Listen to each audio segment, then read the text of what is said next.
Good morning. Tax Tip Tuesday 33 out of 52. Rent a room relief. So you can earn up to £7,500 per tax year, tax free, from letting out furnished accommodation in your home. That would be halved to 3,750 if the income was shared, i.e., if you owned the property jointly. If you earn less than the £7,500 during the year, then you don't need to do anything to claim rent a room relief. If you earn more than £7,500, then you need to complete a tax return. Obviously, if you're already in the self-assessment system, then you'll be completing a tax return anyway. You can't use this scheme for homes that have been converted into separate flats, or if the area isn't part of your main home. And you also can't use the scheme if your home is used as a business premises, or if you're letting out part of your home in the UK whilst you are outside of the UK. You don't have to apply rent a room relief, and instead you may wish to record your income and expenses on the property section of your tax return.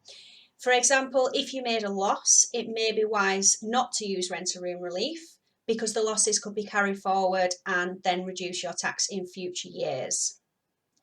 So if your rent a room income is more than the £7,500 limit, you may choose to pay tax on your profits instead, which would be your gross receipts less any allowable expenses. Or you could pay tax on your gross income less the £7,500 allowance. So for example, if you had £10,000 in the year from renting out a room in your house, you may want to offset the £7,500 allowance and just pay tax on £2,500. Or you may wish to look at the gross income of £10,000, offset all the allowable expenses and pay tax on the profit.